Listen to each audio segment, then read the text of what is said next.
ವ್ಯಾಸಾಯ ಭವನಾಶಾಯ ಶ್ರೀಶಾಯ ಗುಣರಾಶೇ ಹೃದ್ಯಾಯ ಶುದ್ಧ ವಿದ್ಯಾಯ ಮಧ್ವಾಯ ಚ ನಮೋ ನಮಃ. ಶ್ರೀ ಗುರುಭ್ಯೋ ನಮಃ. ಹರಿ ಓಂ. ಸಂಪ್ರಶ್ನದ ಈ ಸರಣಿಯಲ್ಲಿ ನಾವು ಅನೇಕ ಪ್ರಶ್ನೆಗಳಿಗೆ ಉತ್ತರವನ್ನು ಕಾಣುವ ಪ್ರಯತ್ನ ಮಾಡ್ತಾ ಇದ್ದೆವು. ಈ ಸಾಲಿನಲ್ಲೂ ಒಂದು ಪ್ರಶ್ನೆ, ಅವರು ಪ್ರಶ್ನೆ ಕೇಳಿದವರು SLV ಅಂತ ಹಾಕೊಂಡಿದ್ದಾರೆ. ನಾವು ಲಕ್ಷ್ಮೀ ವೆಂಕಟೇಶ್ವರ ಅಂತ ಇಟ್ಟುಕೊಂಡು ಯೋಚನೆ ಮಾಡೋಣ. ಶ್ರೀ ಲಕ್ಷ್ಮೀ ವೆಂಕಟೇಶ್ವರ SLV ಅಂತ.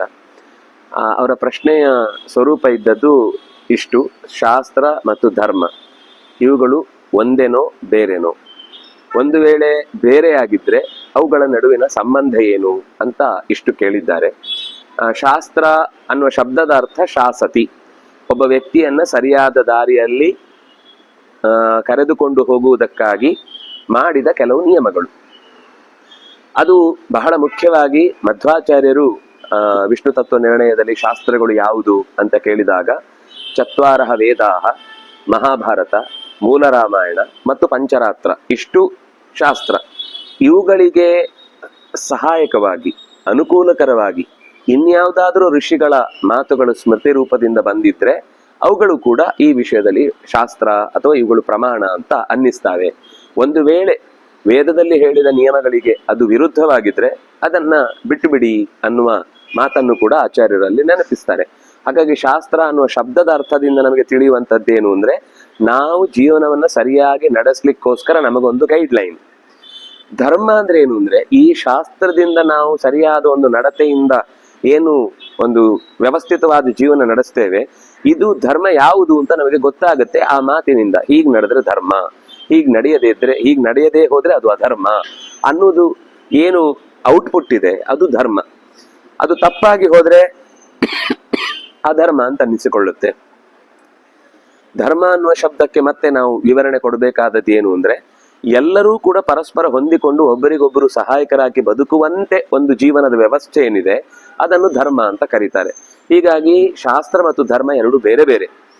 ಧರ್ಮವನ್ನ ತಿಳಿಸುವಂತದ್ದು ಶಾಸ್ತ್ರ, ಶಾಸ್ತ್ರದಿಂದ ಗೊತ್ತಾಗುವಂಥದ್ದು ಧರ್ಮ. ಇವುಗಳ ನಡುವೆ ಸಂಬಂಧ ಏನು ಅಂದ್ರೆ, ಈ ಶಾಸ್ತ್ರ ಇದ್ರೆ ಮಾತ್ರ ಧರ್ಮದ ಸರಿಯಾದ ಸ್ವರೂಪ ತಿಳ್ಕೊಳ್ಳಿಕ್ ಸಾಧ್ಯ ಆಗುತ್ತೆ. ಇಲ್ಲ ಅಂದ್ರೆ ಎಷ್ಟೋ ಜನ ತಾವು ರೂಢಿಸಿಕೊಂಡು ಬಂದ ತಮ್ಮ ಸಂಪ್ರದಾಯನೋ ಪರಂಪರೆಯೋ ಏನೋ ಒಂದು ಹೆಸರು ಹೇಳಿಕೊಂಡು ಇದನ್ನೇ ಧರ್ಮ ಅಂತ ಪ್ರತಿಷ್ಠಾಪನೆ ಮಾಡುವ ಕೆಲವೊಮ್ಮೆ ಅಪಾಯಗಳು ಇದ್ದಾವೆ. ಹಾಗಾಗಿ ಅದನ್ನ ಕಂಡವರ ದೊಡ್ಡತನದ ಮಾತುಗಳಿಗೆ ನಾವು ಒಡ್ಡಿ, ಅಂದ್ರೆ ಅದನ್ನ ನಿಕಷಕ್ಕೆ ಈಡು ಮಾಡುವುದು ಅಂತ ಹೇಳ್ತೇವೆ, ಅಥವಾ ಸಾಣೆ ಹಿಡಿಯುವುದು ಅಂತ ಹೇಳ್ತೇವೆ. ಶಾಸ್ತ್ರದ ಮಾತಿನ ಮೂಲಕ ಸಾಣೆ ಹಿಡಿದು ಇದು ನಿಜವಾಗಿಯೂ ಕೂಡ ಸಾರ್ವಕಾಲಿಕವಾದ ಧರ್ಮ, ಎಂದಿಗೂ ಕೂಡ ಭಗವಂತನನ್ನ ಉಪಾಸನೆ ಮಾಡದೆ ಒಬ್ಬ ಸಾಮಾನ್ಯ ಜೀವ ಅವನಿಗೆ ಬೇಕಾದನ್ನು ಅವನೇ ಸಾಧಿಸಿಕೊಳ್ತಾನೆ ಅನ್ನುವ ವ್ಯವಸ್ಥೆ ಇಲ್ಲ. ಇದನ್ನು ತಿಳಿಸುವುದು ಶಾಸ್ತ್ರ. ಹಾಗಾಗಿ ಶಾಸ್ತ್ರ ತಿಳಿಸಿದ ಭಗವಂತನಿಗೆ ನಾವು ಯಾವತ್ತೂ ಕೂಡ ಅಡಿಯಾಳುಗಳಾಗಿ ಅಥವಾ ಅವನ ಭಕ್ತರಾಗಿ ಸೇವಕರಾಗಿ ನಮ್ಮ ಕರ್ತವ್ಯವನ್ನು ಚೆನ್ನಾಗಿ ನಿರ್ವಹಣೆ ಮಾಡಿದ್ರೆ ಮಾತ್ರ ನಮಗೆ ನಿಜವಾದ ಸ್ವರೂಪಭೂತವಾದ ಸೌಖ್ಯವನ್ನ ಅನುಭವಿಸ್ಲಿಕ್ಕೆ ಸಾಧ್ಯ ಅನ್ನುವ ಇಂತಹ ನೂರಾರು ಅಂಶಗಳನ್ನ ಎಲ್ಲರ ಹಿತಕ್ಕಾಗಿ, ಇಲ್ಲಿ ಯಾವುದೂ ಕೂಡ ತುಂಬಾ ನಿಯಮಗಳಿವೆ ಅನ್ನುವ ಕಾರಣಕ್ಕಾಗಿ ಅದು ಸರಿ ಇಲ್ಲ ಅಂತ ಭಾವಿಸುವುದು ಹೌದಾದ್ರೆ, ಆಸ್ಪತ್ರೆಯಲ್ಲಿ ಬಹಳ ನಿಯಮಗಳಿವೆ. ಒಬ್ಬ ವೈದ್ಯ ಒಬ್ಬ ಪೇಷಂಟ್ ಅನ್ನ, ರೋಗಿಯನ್ನ ಮುಟ್ಟಬೇಕು ಅಂತ ಬಂದ್ರೆ ಅವನಿಗೆ ಅನೇಕ ನಿಯಮಗಳು ಬರ್ತವೆ. ಯಾಕೆಂದ್ರೆ ಅದು ಶುಚಿತ್ವದ ದೃಷ್ಟಿಯಿಂದ. ಕಾರಣ ಇಲ್ಲದೆ ಸುಮ್ನೆ ಮಾಡ್ತಾನೆ ಅಂದ್ರೆ ಅವನು ಹೆಡ್ಡನೆ. ಆದ್ರೆ ಯಾವುದರಿಂದ ಆ ನಿಯಮದಿಂದ ಆ ರೋಗಿಯ ಆರೋಗ್ಯಕ್ಕೆ ಹಿತ, ಆರೋಗ್ಯಕ್ಕೆ ಬಾಧಕವಾಗುವ ಸಮಸ್ಯೆಯನ್ನು ದೂರ ಮಾಡುತ್ತೆ ಅಂದ್ರೆ ಅದು ನಿಯಮ ಸಾರ್ಥಕ. ಹಾಗಾಗಿ ನಿಯಮಗಳನ್ನು ಹೇಳುವ ಉದ್ದೇಶ ಯಾರನ್ನು ಕಟ್ಟಿ ಹಾಕುವ ಉದ್ದೇಶ ಅಲ್ಲ, ಅಥವಾ ಯಾರಿಗೂ ಕೂಡ ಅನ್ಯಾಯ ಆಗಿ ಅವನಿಗೆ ಸಿಗಬೇಕಾದ ಪ್ರಾಧಾನ್ಯವನ್ನ ತಪ್ಪಿಸ್ಬೇಕು ಅನ್ನೋದು ಅಲ್ಲ.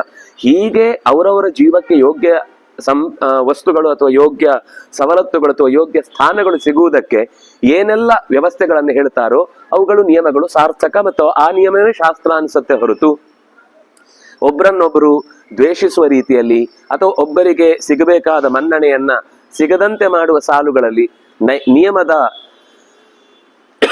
ಸ್ವರೂಪವನ್ನ ಯಾರ್ಯಾರು ಹೇಳಿದ್ರು ಕೂಡ ಅದು ಶಾಸ್ತ್ರ ಅಂತ ಅನ್ನಿಸಿಕೊಳ್ಳಿಕ್ ಸಾಧ್ಯ ಇಲ್ಲ. ಹಾಗಾಗಿ ಭಗವಂತನ ಸಮೀಪಕ್ಕೆ ಹೋಗ್ಲಿಕ್ಕೆ ಯಾವುದೆಲ್ಲ ಸಹಾಯ ಮಾಡುತ್ತೋ ಅವೆಲ್ಲ ಶಾಸ್ತ್ರ. ಸಮೀಪಕ್ಕೆ ಹೋಗುವ ದಾರಿಯಲ್ಲಿ ನಾವೇನೆಲ್ಲ ಕಾಣ್ತೇವೋ ಅದು ಧರ್ಮ. ಹಾಗಾಗಿ ಭಗವಂತನ ಧರ್ಮೋಭವತಿ ಅಧರ್ಮೋಪಿ ಕೃತೋ ಭಕ್ತೈ ಸ್ತವಾಚ್ಯುತ. ಧರ್ಮವೂ ಕೂಡ ಒಬ್ಬ ದುಷ್ಟ ಮಾಡಿದ ಅಂದ್ರೆ ಅದು ಅಧರ್ಮ ಆಗುತ್ತೆ. ಅಧರ್ಮವೂ ಕೂಡ ಕೆಲವೊಮ್ಮೆ ಧರ್ಮ ಆಗುತ್ತೆ ಒಬ್ಬ ಶಿಷ್ಟ ಮಾಡುವುದರಿಂದ. ನಮಗೆ ಲೋಕದಲ್ಲಿ ಹೊರಗಡೆ ಅದು ಅಧರ್ಮ ಅಂತ ಕಾಣಿಸ್ತಿರುತ್ತೆ, ಆದ್ರೆ ಅವನ ಉದ್ದೇಶ ಅದರಲ್ಲಿ ಧರ್ಮದ ಚಿಂತನೆ ಇರುತ್ತೆ. ಕೆಲವೊಮ್ಮೆ ಲೋಕದಲ್ಲಿ ತುಂಬಾ ಧರ್ಮದ ಚಟುವಟಿಕೆ ಅಂತ ಕಾಣಿಸ್ತಿರುತ್ತೆ, ಆದ್ರೆ ಅದರ ಒಳಗೆ ಇರುವುದು ಅಧರ್ಮದ ಉದ್ದೇಶವೇ ಇರುತ್ತೆ. ಆದ್ರಿಂದಾಗಿ ಅದು ಅಧರ್ಮ ಅಂತಾನೆ ಅನಿಸಿಕೊಳ್ಳುತ್ತೆ. ಅಪಿಚೇತ್ ಸುದುರಾಚಾರ ಭಜತೆ ಮಾ ಮನನ್ಯಥಾಕ್ ಅನ್ನುವ ಮಾತಿನಲ್ಲಿ ಗೀತೆಯಲ್ಲೂ ಕೃಷ್ಣ ಈ ಮಾತನ್ನ ಒತ್ತು ಕೊಡ್ತಾನೆ. ಅದರಿಂದಾಗಿ ಶಾಸ್ತ್ರ ಅನ್ನೋದು ನಮಗೆ ದಾರಿ ತೋರಿಸುವಂಥದ್ದು, ಧರ್ಮ ಅನ್ನೋದು ಸೇರುವ ಗುರಿ. ಧರ್ಮೋ ಧರ್ಮ ವಿದುತ್ತಮ ಅಂತ ಭಗವಂತನೇ ಧರ್ಮ, ಅವನ ಕಡೆಗೆ ಸಾಗ್ಲಿಕ್ಕೆ ಆಗುವ ಜೀವನ ಶೈಲಿ ಅನ್ನೋದು ಧರ್ಮ. ಅದನ್ನ ತಿಳಿಸುವುದಕ್ಕೆ ಬೇಕಿರುವಂತಹ ಅವನದ್ದೇ ಮಾತುಗಳ ಪಡಿಯಚ್ಚು, ಅವನದ್ದೇ ಮಾತುಗಳ ಪ್ರತಿಫಲನ ಅದು ಶಾಸ್ತ್ರ. ಹೀಗೆ ಶ್ರುತಿ ಸ್ಮೃತಿ ಹರೇ ರಾಜ್ಞೆ, ಶ್ರುತಿ ಮತ್ತೆ ಸ್ಮೃತಿ ಅದು ಭಗವಂತನ ಆದೇಶ, ಅದರಂತೆ ನಡೆದು ಬದುಕಿದ್ರೆ ಅದು ಧರ್ಮ. ಅವನಿಗೆ ಅನುಕೂಲಕರವಾಗಿ ಬದುಕಿದ್ರೆ ವ್ಯಷೇಮ ದೇವಹಿತಂ ಯದಾಯುಹು, ಆಯುಹು ಯಾವ ಆಯುಷ್ಯವನ್ನ ದೇವರು ಕೊಟ್ಟಿದ್ದಾನೋ ಅದನ್ನ ದೇವರ ಹಿತದ ದೇವರ ಹಿತ ಅಂದ್ರೆ ದೇವರಿಗೇನು ಒಳ್ಳೇದಾಗತ್ತೆ ಅಂತಲ್ಲ, ದೇವರ ಮನಸ್ಸಿಗೆ ಒಪ್ಪುವಂತೆ ಬದುಕುವಂತಹ ಆಯುಷ್ಯವನ್ನು ಕಳೆಯುವಂತಹ ವರ್ತನೆ ಏನಿದೆ ಇದು ಧರ್ಮ ಅಂತ ಅನ್ನಿಸಿಕೊಳ್ಳುತ್ತೆ. ಇವುಗಳ ನಡುವಿನ ಸಂಬಂಧ ಒಬ್ಬ ಸೇವಕ ಮತ್ತು ಯಜಮಾನನ ಸಂಬಂಧ ಇದ್ದ ಹಾಗೆ, ಅಥವಾ ಒಬ್ಬ ಭೃತ್ಯ ಒಬ್ಬ ಭರ್ತೃವಿನ ಸಂಬಂಧ ಇದ್ದ ಹಾಗೆ ಅತ್ಯಂತ ಅವಿನಾಭಾವವಾದ ಸಂಬಂಧಗಳು ಇದ್ದು ಜಗತ್ತಿನ ನೆಲೆಯನ್ನ ಅತ್ಯಂತ ಹೆಚ್ಚಿನ ಮಟ್ಟಕ್ಕೆ, ಎತ್ತರದ ಮಟ್ಟಕ್ಕೆ ಕೊಂಡು ಹೋಗ್ಲಿಕ್ಕೆ ಇದು ಉಪಕಾರಕ ಅಂತ ನಾವು ಭಾವಿಸ್ಬೋದು. ಹೀಗೆ ಧರ್ಮ ಮತ್ತು ಶಾಸ್ತ್ರ ಒಂದರ ಒಳಗೆ ಒಂದು ಹೆಣೆದುಕೊಂಡಿದೆ ಕೆಲವು ಅರ್ಥಗಳಲ್ಲಿ, ಆದರೆ ಎರಡೂ ಕೂಡ ಒಂದಕ್ಕೊಂದು ಪೂರಕ ಅನ್ನುವ ಅಂಶವನ್ನಿಷ್ಟು ತಿಳಿಬಹುದು.